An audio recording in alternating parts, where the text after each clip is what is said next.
Hey, it's Jordan. Delighted to be joined by Mike Inouye. You are in Hawaii and have been one of the top activists responding to really decades of oil spillage, diesel fuel that's been spilled in the aquifer right by the Pearl Harbor Pentagon fuel storage tanks. This finally got attention a couple months ago after local Hawaiians have been screaming about this forever. But the Navy put out kind of, PR and, oh, we're working on it and it's improving. And then kind of attention maybe died down a little bit. But I wanted to do an update with you because not all is fine with the water, unlike what the Navy is now saying. I'm just going to show this that was tweeted by Stephen Donziger yesterday. Obviously, he's not there, but knows a little bit about oil and lies. Receiving reports from Oahu in Hawaii that Navy jet fuel is again poisoning a massive aquifer on Oahu that provides water to 400,000 people. The precancerous rashes on children are horrendous. A real life horror show, and shows images of looks like children, infants, maybe with pretty bad rashes on their skin. So talk to me about what's going on down there, because there's usually a far gap between what governments or corporations are saying about cleanup efforts and what's actually in reality happening. Yeah.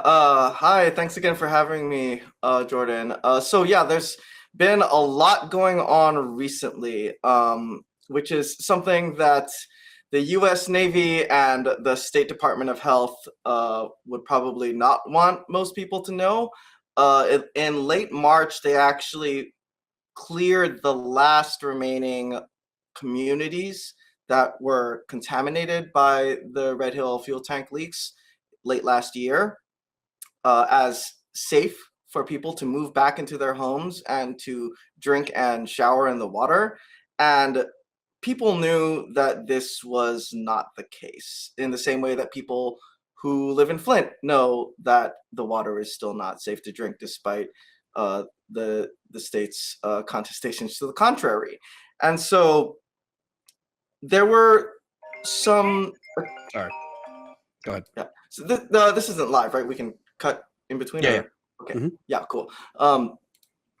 So there were reports throughout all of this during the reiterative flushing process, where the Navy was just shooting millions of gallons of water through their Navy water system in order to try to clear their pipes and home fixtures of the fuel contamination. But what was pretty clear to pretty much all of us was that this was not a process that was going to work. They were basically just throwing good water after bad that we would need in the summer that's coming pretty soon. And we were already facing a historic drought because of climate change, which, as we know, is disproportionately caused by the US military, the greatest polluter on the planet. And the Board of Water Supply told us that we were facing this drought and that it would be dramatically exacerbated by the Red Hill fuel contamination, because one of our main municipal water supplies, the Halava shaft, it is less than a mile away from where the Red Hill fuel tanks leaked. And so they actually had to shut off that shaft, which provides a large majority of the water to downtown Honolulu. And they announced when this was initially happening that they may never be able to open that shaft again. And ever since then, everything that we've learned has basically confirmed that that shaft may be closed in perpetuity. And it would require millions, possibly tens to maybe over $100 million to find a new shaft and then construct a new shaft to pull water from a different, safer source. And we don't even know how the fuel plume is traveling in our aquifer right now, because the Navy doesn't know shit. Either they don't know shit, or they're not telling us, or both. What we do know is can I just say from my experience, also whether it's the Navy or government officials, a lot of times it is just blatantly covering things up. But you'd also be surprised on how environmental experts, how little they know. And I learned this in Flint, the emails coming out where, I mean, people with the state environmental department didn't even know what Legionnaire's disease was, which is one of the most common deadly waterborne disease outbreaks. So in a lot of cases, it's, nefarious cover-ups. In many cases, it's just gross ineptitude and the wrong people without expertise being in positions. Go on. Yeah, no, yeah. We try not to mistake for malice what could be ascribed to incompetence and ignorance, right? But we've kind of concluded that it's a combination of both, right? It's kind of like a homicidal, malicious incompetence. Because if they actually did care about the people of Hawaii and about this Aina and this Hawaii, this land and this water, they would know enough. They would demonstrate that care through knowing, right? Through attempting to get to know this place, its people, and how to take care of this land and water. But that would actually be in direct contradiction to the long-term goals of the U.S. military occupation, right? Is the subjection and ultimately the elimination of the indigenous people who are Pilina, who are related to this land and this water that they stole from them, and to know too much about Kanaka Maoli and about this land would be to endanger U.S. presence here.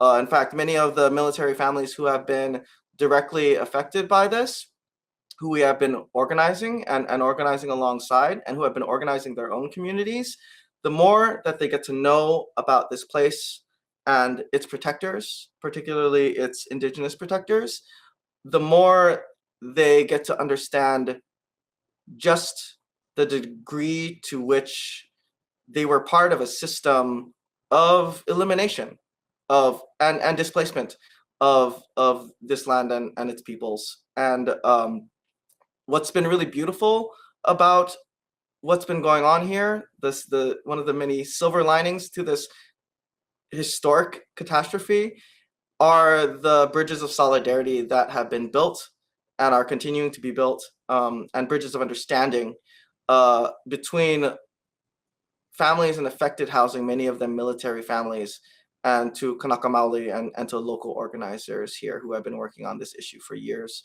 and the issues of land and water protection and Hawaiian sovereignty more broadly for generations.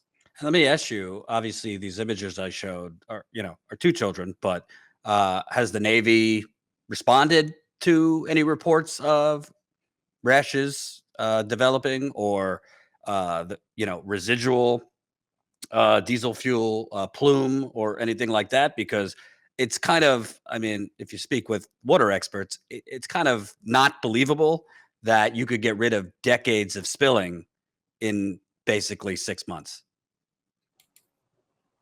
Yeah, all they've heard is bullshit. Same for the general public. It's just streams and streams of bullshit.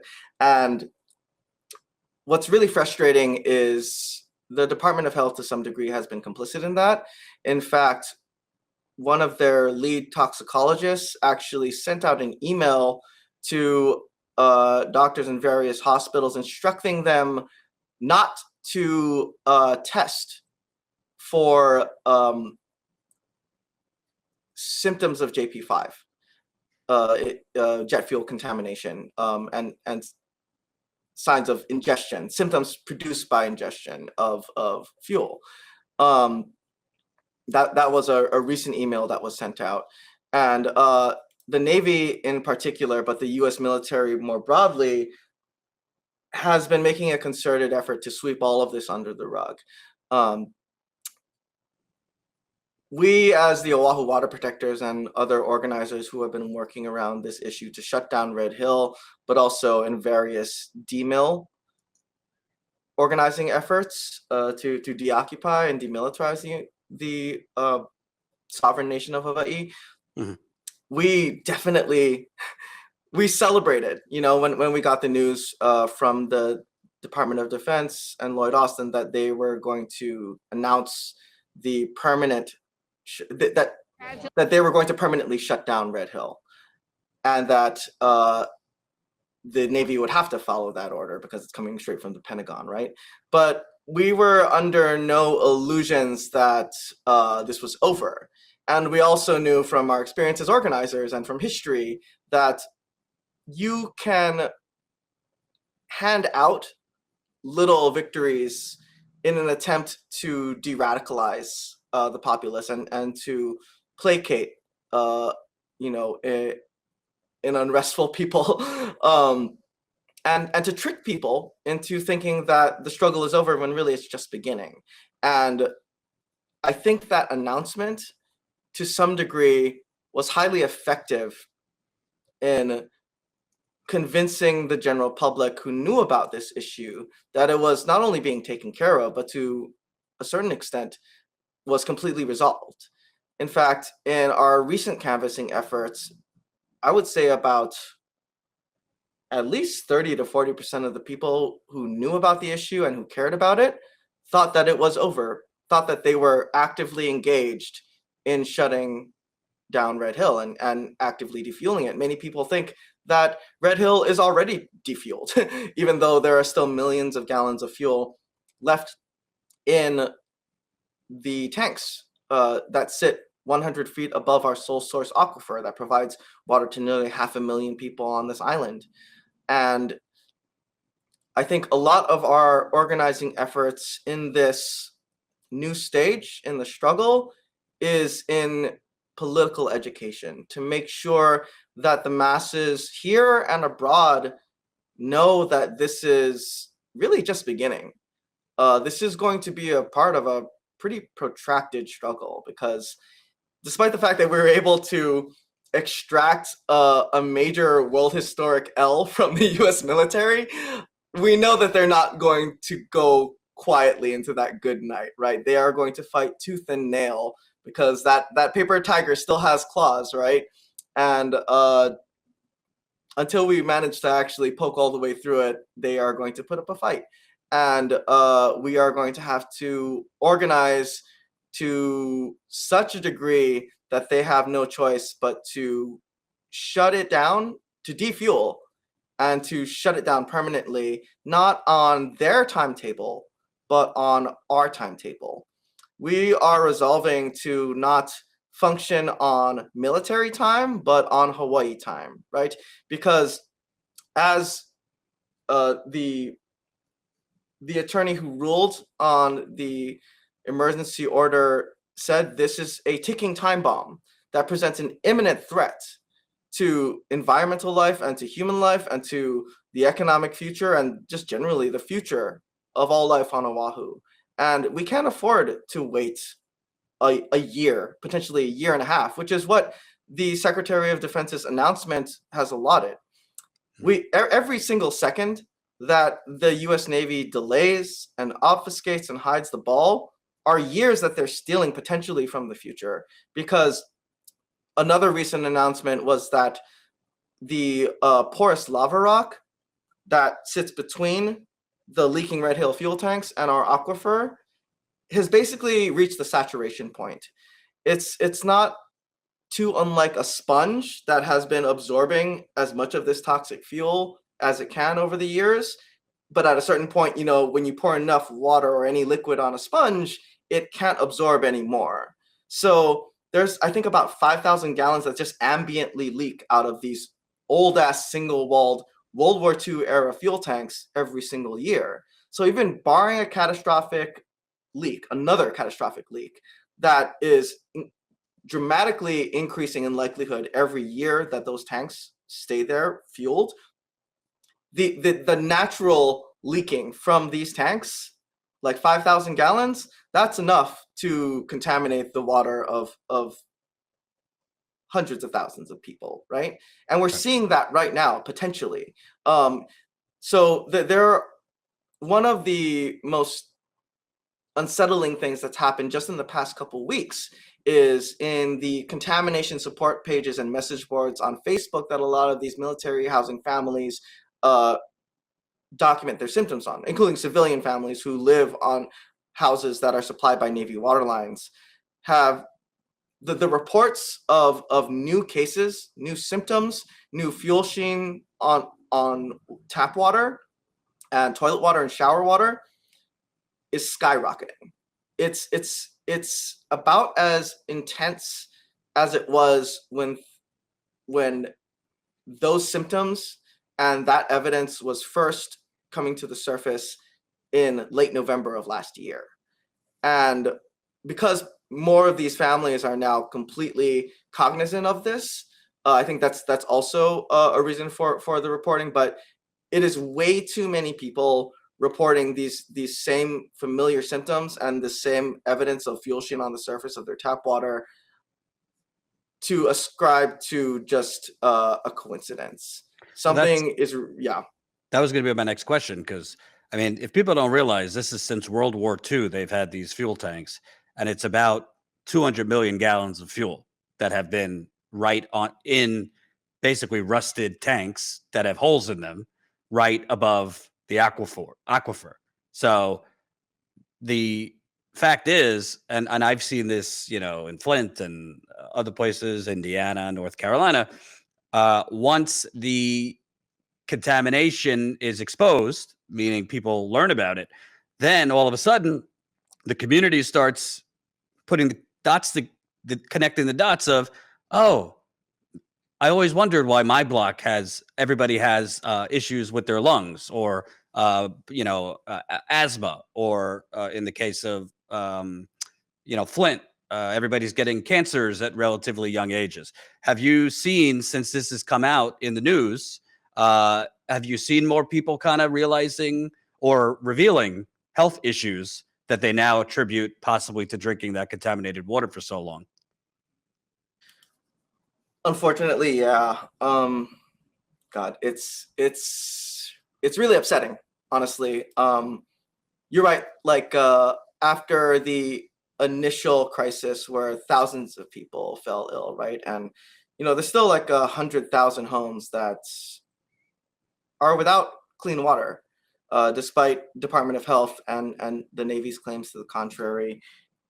And once these people started talking, right, amongst each other in person and on social media, they were putting those dots together and realizing that some families, many families, have been sick for months longer than the initial leaks and the weekend of Thanksgiving late last year, where hundreds of people were reporting illnesses and symptoms that were completely consistent with ingestion of toxic quantities of fuel. And there's a Washington Post article that was released last year that, I'll just read the headline to you. The headline is, "Military families say they were ill months before jet fuel leak brought scrutiny to Pearl Harbor's tap water." And so, yeah, there were people who were having health issues the moment they moved to Hawaii, to military base housing. And so there was one person that I spoke to, she'll go by the name Lynn, who moved to Ford Island in late 2019, and she had a child that was premature, and she just recently sent me some pictures, and this is a baby in the NICU, and this premature baby has a rash that's consistent with the symptoms. And in 2020, in spring of 2020, there are pictures that she sent me of this baby just out of the NICU with some of the worst rashes I've seen sent to me yet. And this is an infant, right? That is now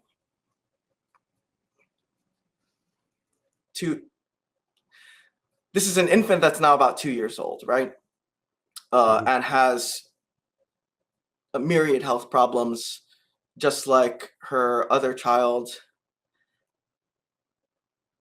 And it's just disgusting. And it also speaks to the fact that this is a problem that has been going on much longer than 2021, when the vast amount of symptomatic people went public, right? And God knows how many long-term health effects there could be as a result of this. We hope for the best, but we have to prepare for the worst. And if people start, coming down with, leukemia and or cancers, like where, many of them might not be able to prove it, at least not in the short term, but we'll all know why, right? There have also been various reports, for now only anecdotal, but there are people who are logging all of this into record. But I've spoken to so many mothers who they themselves or their close friends and neighbors have had multiple miscarriages over the past couple of years. Yeah. And there's just so many people who have these terrible health effects, these terrible long-term symptoms, many of them incredibly active, healthy people before all of this happened, before they moved to Hawaii, before they moved into military base housing on Navy waterlines, who are now taking like a dozen different medications just to maintain. This mother, Lynn, that I spoke to, she's never had asthma before. She's never had allergies before. Now she carries around an inhaler and an EpiPen because sometimes she can barely breathe. And it's just, she had to go take her kids to the hospital to get tox screens. And good. Sorry, So this woman that I spoke to, Lynn, she had to take her kids recently to the hospital to get tox screens, and her daughter was so upset and so scared by this that she soiled herself. She peed.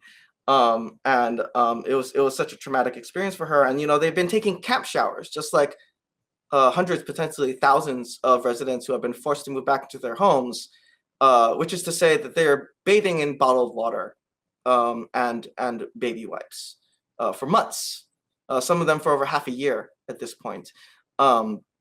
Except now the U.S. military is no longer providing alternative sources of water because they don't want to make that expense despite their multi-trillion-dollar budget, right?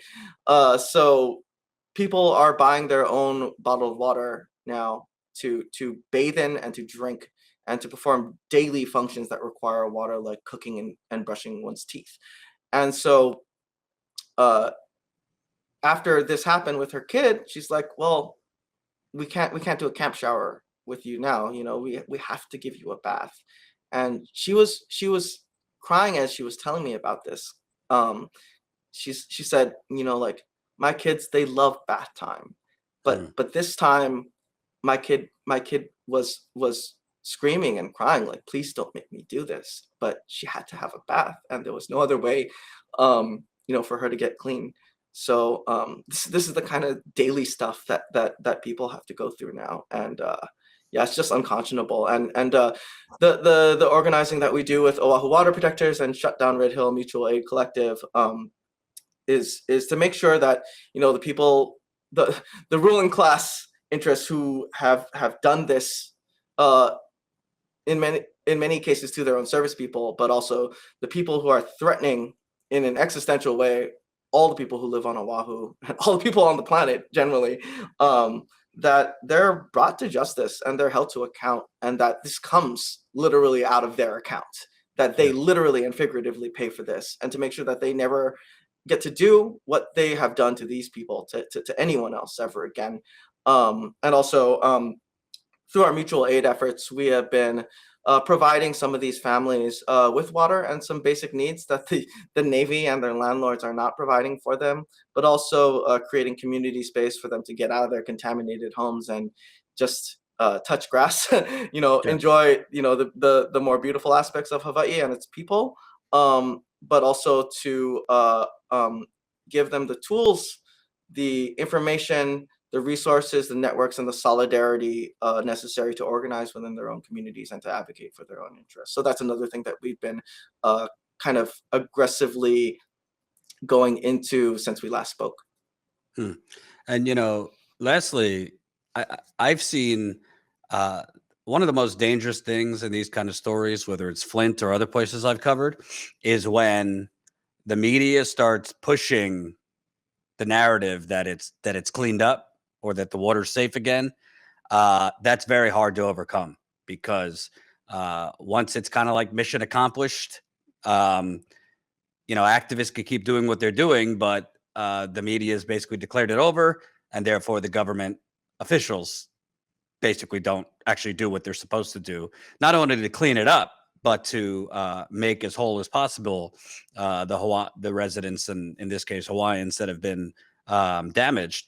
But in the case of Oahu and this Pearl Harbor area, that this is where they get their water from, you're at a disservice because let's face it, I mean, the mainland, particularly the media, doesn't give a shit about Hawaii unless it's to go on vacation and exploit, indigenous Hawaiians.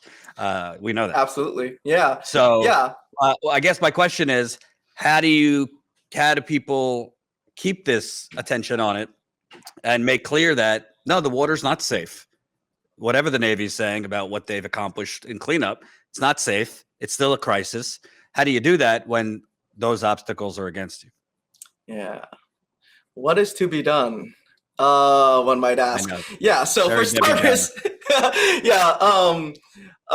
So I think one of the really important things, besides organizing and mobilizing and agitating within the most affected community, but also the general community on Oahu, is what we've been doing, which is reaching out to and building on pre-existing international solidarity networks, anti-imperialist movements all over the world, from Korea to Okinawa to Guahan to Palestine, and to show up for each other and to spread the word and let people know all over the world what's going on, and to advocate from wherever we are for each other, for our collective liberation, right?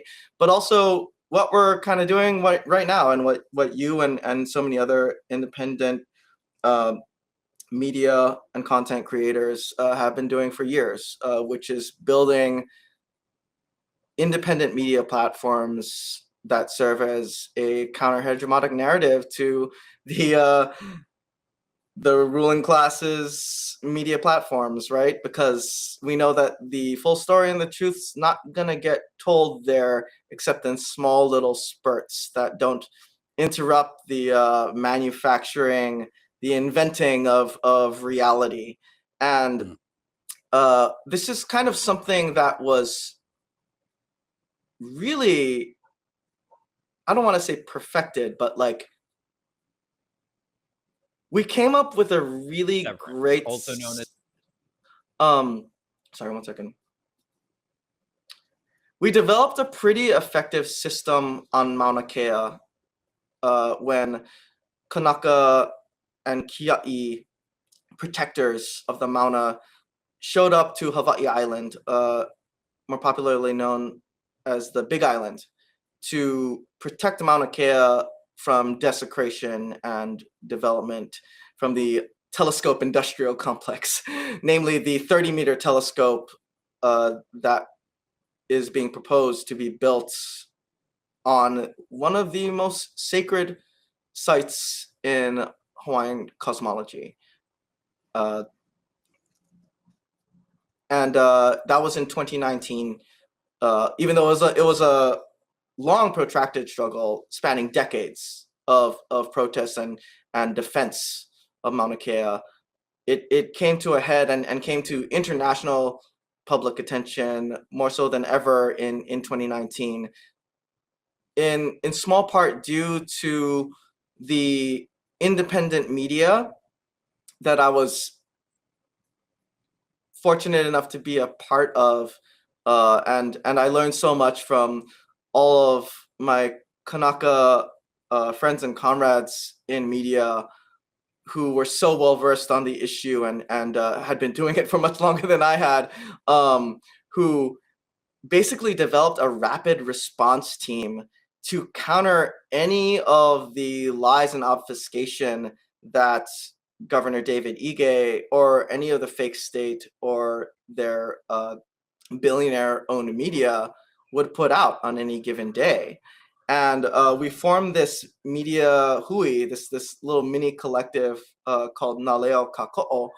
And we actually formed like our media team in this hunter station across the street from where the Kupuna, the elders, were holding space to block and occupy a road that has always been theirs and never ceded, right? And so we use that little hunter shack where hunters would come to register, their presence.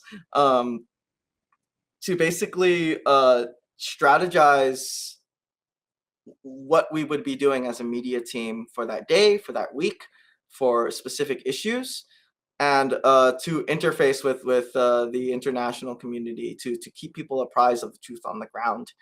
And we are continuing to do something like that with Oahu Water Protectors through our official or organizational social media, but also through our personals and through reaching out to people like you and to other indigenous movements and environmental movements, as well as to people like Steven Donziger, who has been just amazing at helping to keep this issue alive and to the public on the continent and abroad, and to let people know that this struggle is still ongoing. Absolutely. And is there anywhere people can go to learn more about what's going on down there, support, etc.? Yeah, if you go to oahuwaterprotectors.org, you can find all of our other social media pages, from our Instagram to our Twitter to our Facebook. You can also find more information on my social media. I'm at Karaoke Computer. You'll only get the pun if you pronounce karaoke correctly. But yeah, I'm on Twitter and Instagram. That's my handle. On Twitter, we are Oahu WP. And on Instagram, we are at Oahu Water Protectors. You can also follow our mutual aid collective, the Shutdown Red Hill Mutual Aid Collective. On Twitter, we are SDRH Mutual Aid. And on Instagram, we are at Shutdown Red Hill Mutual Aid. Awesome. Thank you so much, Mike Inouye. Did I get it right? Yeah. We'll keep in touch on this. Thank you so much, Jordan. Appreciate it. Thanks for watching, and make sure to tune in to Status Coup's daily live stream Monday through Thursday at 5 o'clock Eastern Time and Fridays at 4 o'clock Eastern Time.